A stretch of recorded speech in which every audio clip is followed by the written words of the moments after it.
Okay, here we have post-trib moment number 59, and here he's reading from Isaiah chapter 26, the last couple verses here, and I think verse 19 is where he started, and he goes down through and reads these, and we'll pick up here right at the end of when he's done reading that.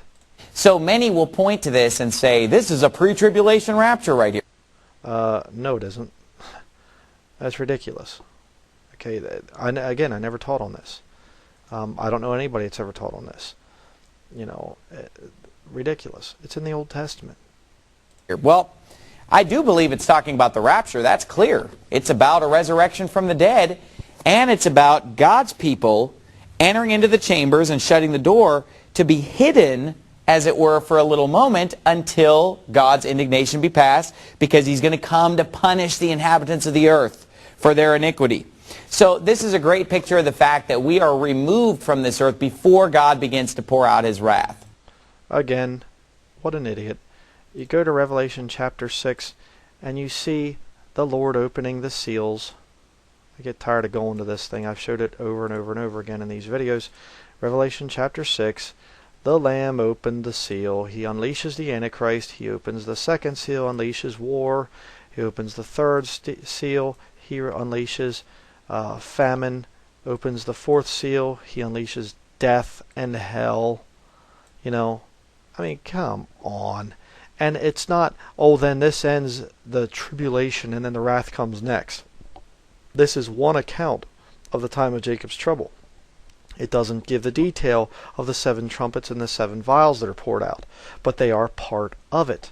The book of Revelation is multiple accounts of the same event, that event being the time of Jacob's trouble. Give me a break. The first resurrection and the rapture take place before God begins to pour out His wrath on this earth. I believe that, but that is not pre-tribulational. Because again, this is where people have made the mistake of equating tribulation with God's wrath. I encourage you, please, look up all 22 times that the New Testament uses the word tribulation. You'll find references to persecution. You'll find references. Again, he's just doing the same error over and over and over again, trying to say that the tribulation is a title that God uses to explain this coming 7-year time period of Jacob's trouble. It is not. It is never used as a title. It's used as a description.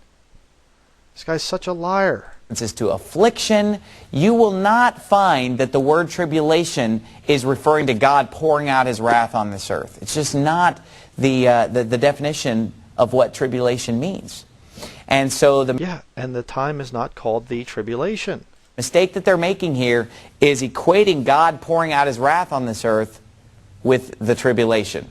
God's wrath is not poured out until after the sun and moon are darkened, according to Revelation 6. And the sun and moon are not darkened until after. No. God's wrath is poured out in Revelation chapter 6. It's just the details are not given until you look at the later books in the book of Revelation. This guy doesn't know the Bible. It's so incredible. For the tribulation, according to Matthew 24. And so this verse does not prove a pre-tribulational rapture. And I never said it did. And I never heard of any other pre-trib rapture believer or preacher preaching that. It does prove a pre-wrath rapture, which that's what we believe in, a post-tribulational pre-wrath rapture. Post-tribulational pre-wrath rapture. Also known as